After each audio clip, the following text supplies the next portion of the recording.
when you pull a lever to make something happen, you'll notice it'll come off in your hand and you'll be waving it around and go, okay, actually it's not connected to anything. I'm going to have to do everything myself. Hey, this is Helen Dawson, and you're listening to the Innovation Crowd podcast. Businesses are looking to reinvent themselves, be more digital, more sustainable, and thrive in a volatile world. Yet most corporate innovation programs don't deliver. In fact, many don't even survive after their second birthday. On this show, I sit down with the experts to discuss the strategies that work, so you don't have to learn the hard way. So come and join me in the Innovation Crowd.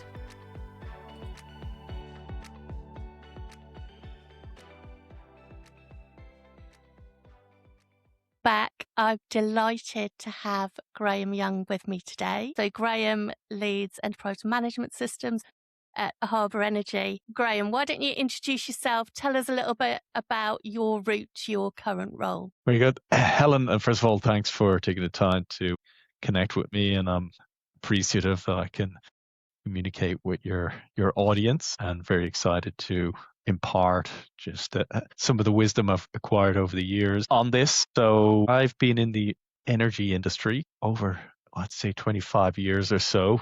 So I graduated early 2000s and I started in a major oil and gas company, Shell, and I was intending only to spend a couple of years there because I thought it would be bureaucratic, slow moving, and I wasn't disappointed with that, and indeed lived up to everything I thought it would. And I did some roles there, consultancy. I was in the retail business at the time, but an area that was really exciting was GSAP streamlines. This was around 2007, global SAP implementation, and I did that for a number of years and then moved to the trading and supply, and then lubricant supply chain, where I met you, Helen, where you were heading up the digital transformation.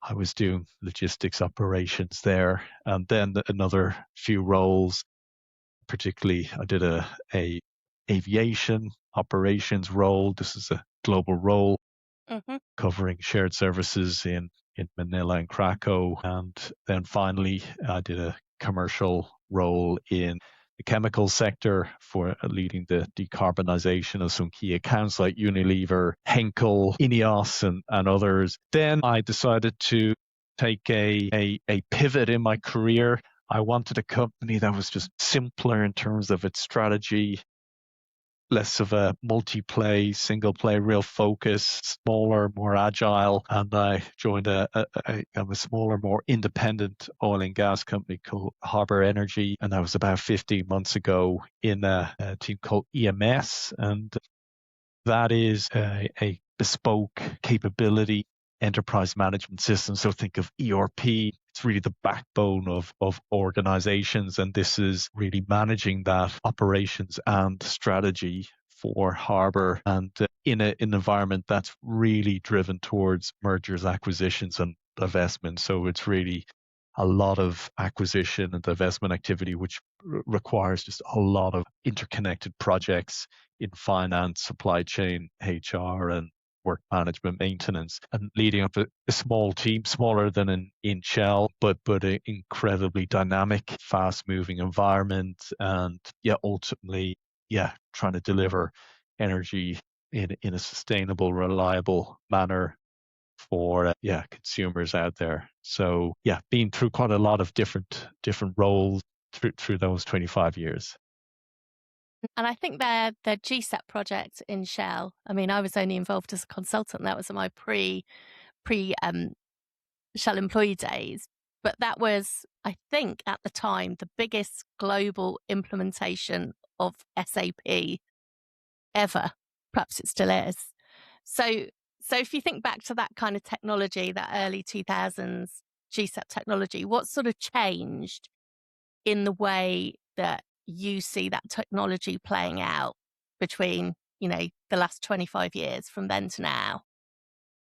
Yeah, I think looking back, and indeed that's the I guess the total investment CapEx case could have probably built a large refinery. So it was a big investment. It was a multi-year investment. And I think at the time it was, let's say, drivers at their time were really about standardization, IT-led projects that were looking for synergies, offshoring opportunities, shared service centers, these standardization initiatives. And I think that at that time that was, and we I think a lot of the consultants that came in had been on previous projects with the same remit, and it definitely very centrally driven. Mm-hmm. It was, I feel, kind of IT centrally driven. It was kind of mandated on the business. I think there was probably a limited pull and input from the business at the time, and really the return on investment. It wasn't looking at increasing margin, customer satisfaction, optimization. Was really on the streamlining, reducing applications, integrations at that time. Whereas I think now, and it was multi-year, so 5 or 6 years to get that done. Incredibly complex, really waterfall approach. And I think that's changed quite considerably in the late 2020s or so. It's definitely far more agile. It's definitely more focused on return on investment, kind of optimal business models, implementing them, and kind of leveraging data to basically make better business decisions than what we were doing in 2007. Yeah, and I kind of talk about this ladder, and that, like, at the bottom is this efficiency, maybe Yes. the headcount play, but there's much more money in the better business decisions, far more money in there, but I guess that sort of GSAP Streamline program really wasn't trying to unlock any of that necessarily. The other thing I see, and I don't know if this resonates for you, is that the sort of careers we've both had, so working with technology, but actually being business people, is that domain knowledge is really, really important. And if something becomes too technology-led, the risk is that it loses sight of what the business is trying to do in its nuance and in its subtlety. In what you do now, does the business and that domain knowledge have primacy? Yeah, so that's a really great question. So I think there's phases in an organization, smaller organization, where when it's merger acquisition heavy, there's a phase where you need to exit a TSA, which is a transition services agreement, which is when the selling company provides services for a set period of time with a margin on top, and that to extract yourself from that on a time-bound pathway with a specific end date, then there is, I'd say, limited business primacy. It's all about getting off the TSA and coming independent from that. And so that still exists. But then after that phase, then all these teams are then freed up. So business interface roles like myself, and then the actual IS organize. So I use IS, information systems. You can substitute for IT, and that's where really it's kind of turned 180 degrees. There's far more emphasis put on finding opportunities that really have great commercial opportunity, where you need business acumen and experience to put together a case where, and it should be agnostic from technology, where you'll find opportunities, develop really great cases that have a certain return period, a return on investment, and get those prioritized and ranked and then signed off. But to generate that investment case does take a lot of business knowledge, because if you take it from a software vendor's perspective, you can get caught in just generic use cases that probably don't translate into your industry, your vertical. If it's IT driven, then it won't, again, lack the subtlety of how really those value pools can be exploited. But with a kind of a business lens, then you can really quickly filter out what are the red herrings or what are the real opportunities. And so what do you need to know to make a great business case? If it's a lot of value, Helen, is in procurement. Mm-hmm. A lot, be it transactional or kind of contract management or sourcing strategy, but not every industry behaves in the similar manner, and having understanding of the value drivers in that part of the value chain and working with the subject matter experts and piecing together the business case will trump a generic IT driven project. Yeah, and I suppose there's sort of two audiences, right? There's the detail of what you're doing, and then we often find there's like how do you explain that to the person that needs to sign it off in a way that doesn't get too much in the weeds, but allows them to engage with what you're trying to do. So sort of how do you see that gap between the decision makers? What Yes. do they think they're buying into versus, what do they get ultimately, and where's that tension? Yeah, so I think the tension is always around the looking at a project from just a time delivery perspective, like that you have, it's a 11, 12-month project. It's good. The tendency is to measure it on what the budget was. Did we adhere to that? And then the timeline. And then if those are met, then it's done its job. I think what happens under the surface, if it's adopted or not, and how it's utilized, how it evolves, is really, I think, the critical piece, which I think senior leader should have metrics in the business case, not just on, let's say duration, spend, but more subtle metrics in terms of we've introduced this concept of value pools where you maybe have a low case, a high case, because in certain industries you've got acquisitions, divestments, change in profiles, and so you kind of model maybe a tornado in terms of where you can get the value accretion, and that's where the senior leadership should be focusing on, rather than is it on time, in budget, but it's that adoption and expansion, and then continuous improvement beyond that. So that's really where I think that the value lies. And I think that too much focus on the cost can end up in this tension where things get de-scoped. I'm starting to sound like I'm talking about HS2 now. Things get de-scoped, right? But they're actually things that would have driven the benefit, or they would have driven the usability. And so if you're too kind of fixated on the cost line, you can lose sight of the adoption line or the benefit line. And often you find, adoption is an afterthought done by some train the trainer of someone that doesn't have any domain knowledge. Yes. It doesn't even map the from to. And in my experience, the from to is like the most important bit, because people do a process now, they don't necessarily think about it in the way that you think about it. So that bridge is super, super important. And often, that's an afterthought. It's a cost saving. Let's not do much change stuff at the end. Technology is, in some ways, it's easy. It's deterministic, isn't it? Yes. But changing the way people work, that's a more nuanced process, I guess.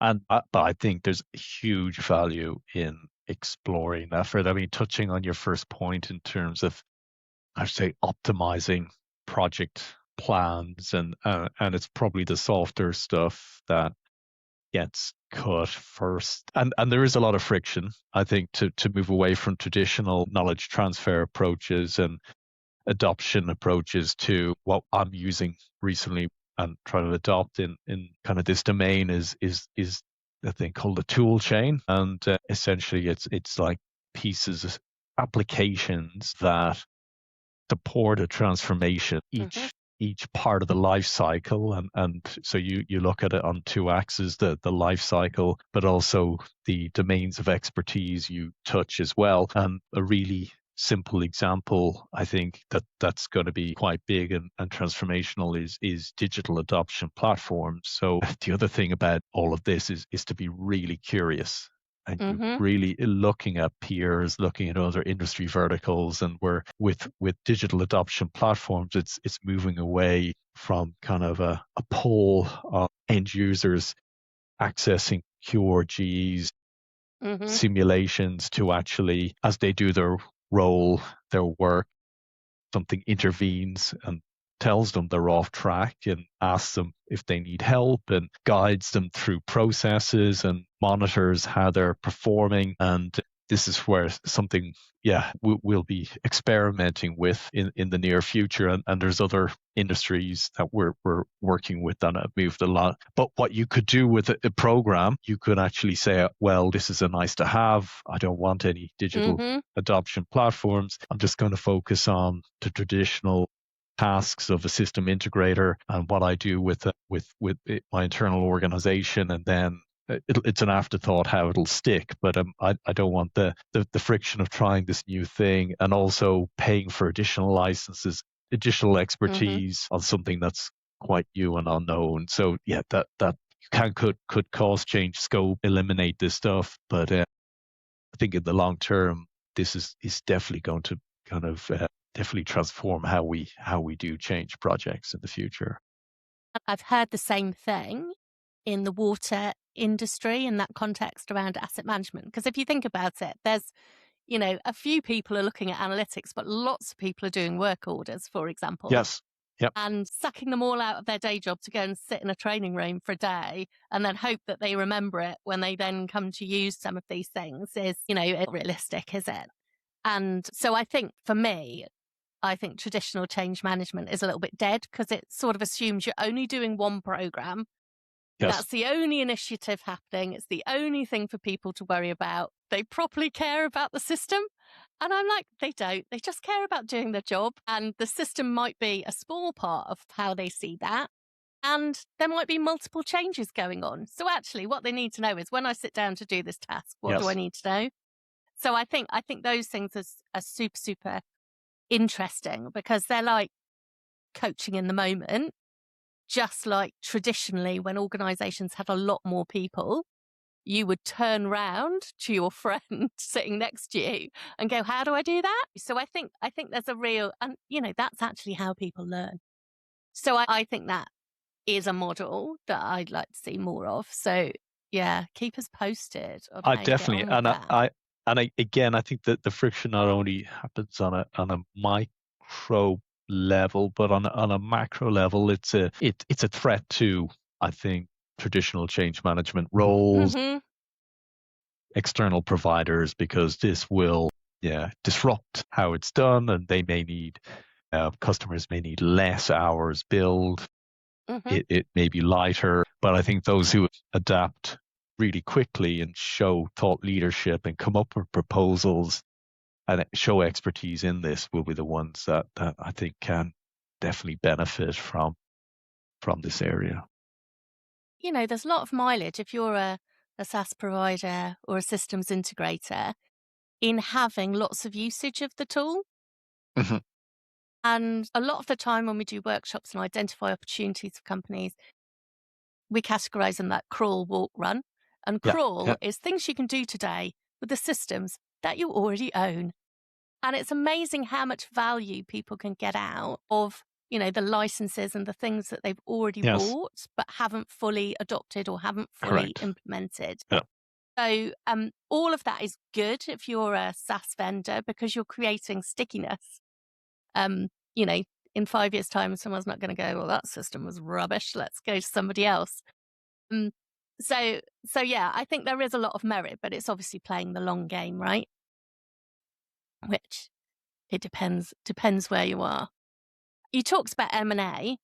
Yes. And I guess in the role you're in now, it's like a muscle that you're flexing a lot, right? What's the kind of good, the bad, and the ugly of that? Yeah, as there's a number of phases. So I think that if you were to, and this was asked before, how do you measure the success of an M&A? And it's the whole has to be greater than the sum of the parts. So the business case is you've got these discrete components. When added together, they're greater than those individual parts we started with. So that's the ultimate aim. To get there, though, it is a very tough, I think road, and what scares investors is that you won't be able to execute it properly. But if you build that muscle, demonstrate to the market, then it's not seen as a risk, but it's seen as a let's say a add-on or a strength. So the organization I'm in at the moment, it's gone from quite well, zero in 2014 to in 2026 to 500,000 barrels a day. And that's been done through a lot of acquisitions. But the key components are, you only hear about an acquisition if you're in a function like this at the last minute, because it's confidential. It's confidential. Mm-hmm. The first, and not all are the same. And that's the other interesting thing. You've to go, so know your kind of strategy before you kind of go in. You can't ingest all of them equally. I think that, so some will kind of take a longer to ingest into the systems and process it into the ERP system. Others can be ingested quite quickly. So I think make that call, engage really early. Don't make commitments really early as well, because I think people will remember statements quite early. The setting up roles, responsibilities, moving very quickly. That's because you will have only a limited number of time to do that. The whole program of the new organization, recruitment, you'll end up with about 10, 12 work streams, to all the way from real estate, IT, servers, etc., all the way to recruitment, HR, and everything legal, etc. in between.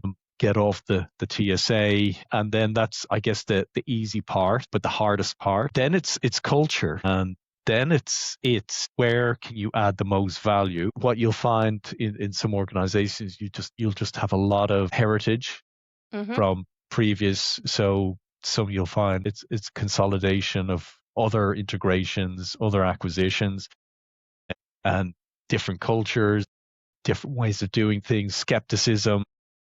Some have come from, they've had great systems and processes, and they've had to take a step back, and then some have taken a step forward. Some have lost capability, center of excellences have been eliminated, and then what's being replaced is smaller. Yeah, it's really about having a good strategy for the next, I think, 2 to 3 years, communicating succinctly, because there'll be very different terminology within the organizations. Yeah. There's not everything has to be tidy and neat, so not everything needs to be standardized. It just the core areas, system of record, financial reporting, HR, procurement, they're the value buckets. And you really need to know that the culture, if it's been centrally driven or it's a more of a decentralized, that will determine how quickly you can move. You need quick wins, visibility. So I think mandating changes in an organization that's quite devolved and decentralized, it's ugly. It won't work. It'll be expensive. I think inconsistent messaging. I think early commitments, it won't work. I think pushing initiatives where there's no pull, it's not going to work. I think you've got to build a coalition of the willing through these business units, and demonstrate value delivery quite quickly. That's going to work.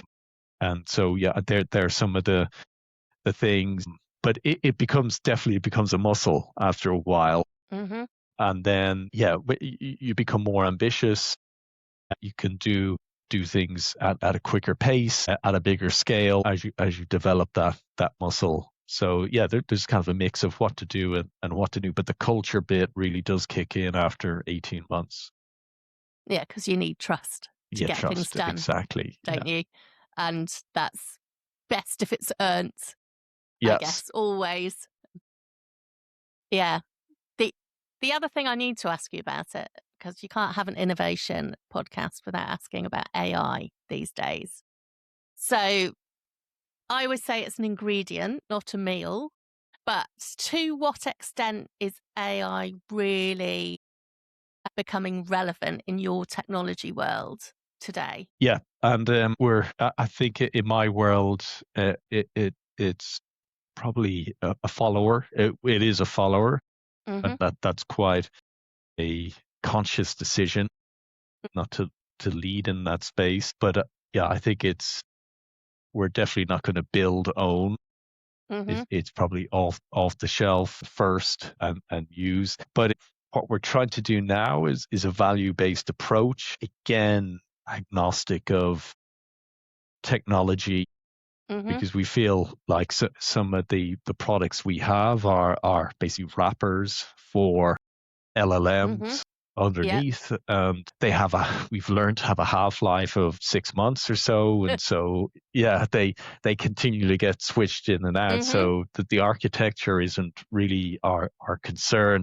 I think that maybe moving away from use cases again, they can come in quite generically from vendors, to looking for business decisions that we want. So an example that we came across in the industry was being able to ask a vendor's agent, can tell me how to reduce working capital by X%, and it would trawl all the data, so policies, and come up with, let's say, a plan. But that of course requires is data integrity, system integration, the correct policies in place, avoiding kind of hallucinations. And so it's a function of our kind of installed base. And I think with acquisition heavy company, you will have different potential ERP systems, different peripherals, and it gets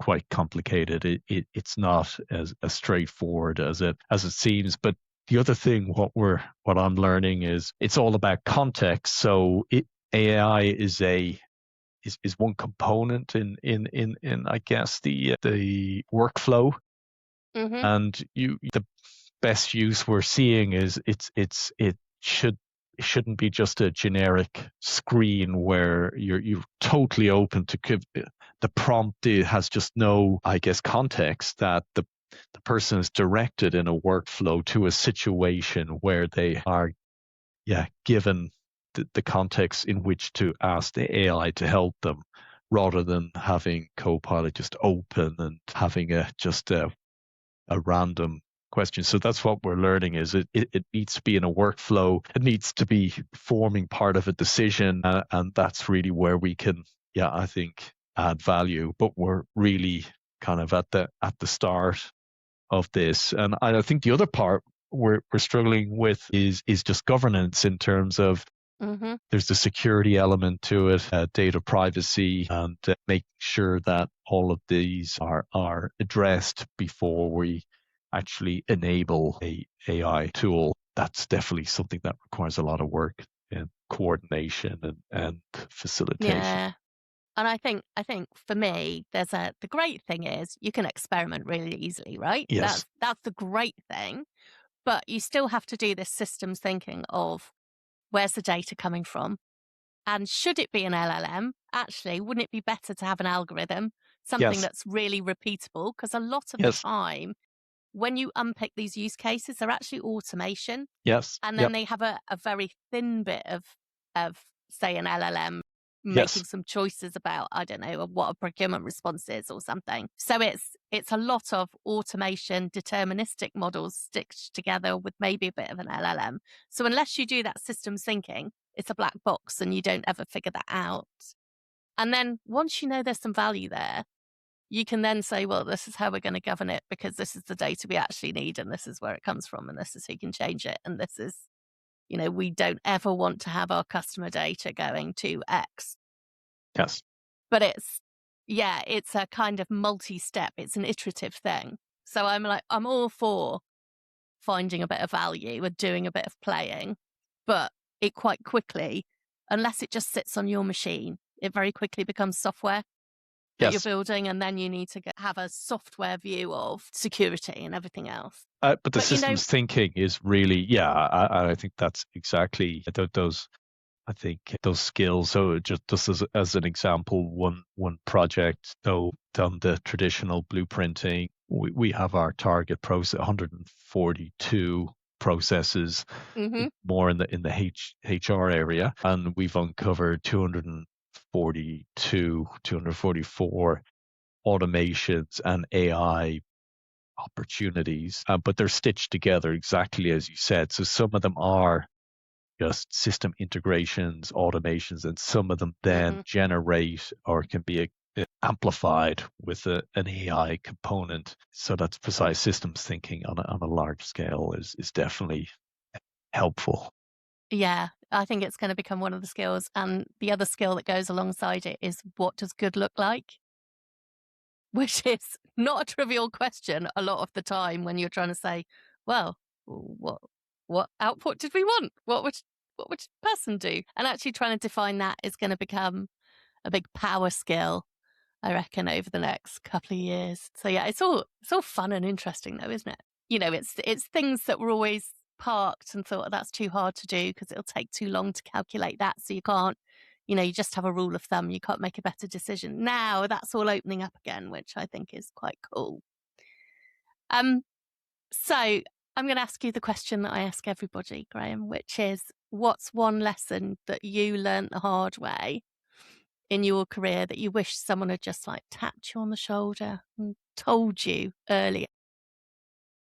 Yeah, and I think I was at a lunch and learn and with somebody who also moved across from big corporate to small corporate. So I had a aha moment in that. I definitely.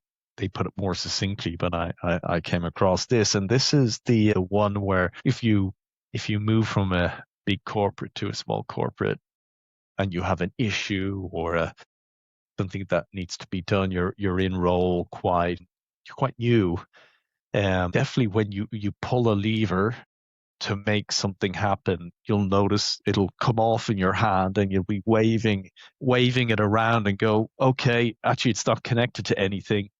I'm going to have to do everything myself. And so where the large organization, you have standards, you've got governance structures, you've got whole history repository of processes, of systems, corporate knowledge. And when you move to the smaller organization, really it's a lot of hands-on work, which I think is something that's really rewarding because you get to flex a lot of different muscles, but you feel really exposed at the start because you previously you may have delegated this and you come back a week later and it's half done or it's done. But here is, and in smaller organizations in general, you've got to kind of go really in deep.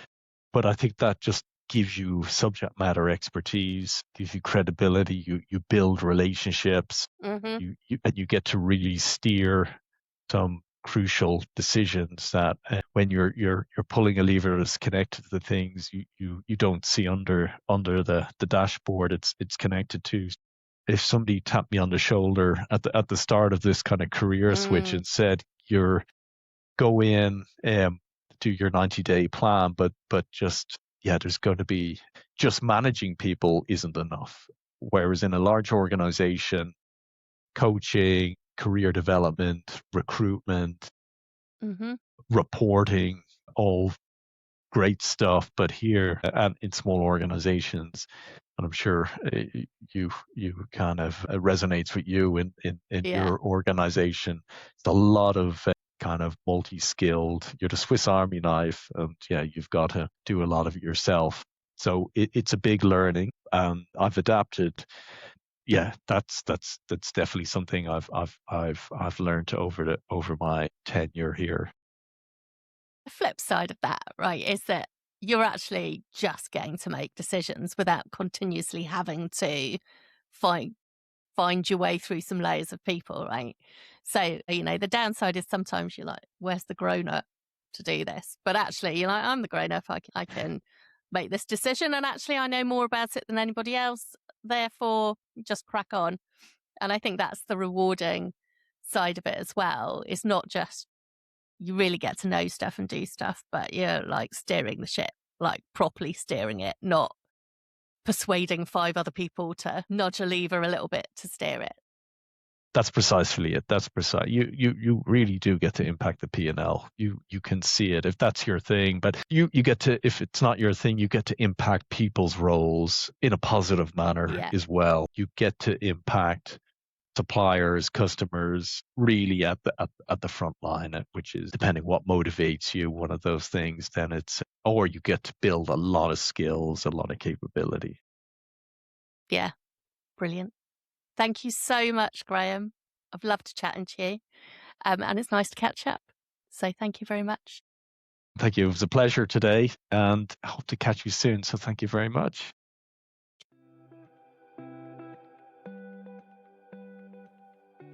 Thanks for listening to the Innovation Crowd. Subscribe on your favourite podcasting service so you don't miss a thing. And I'll see you next time.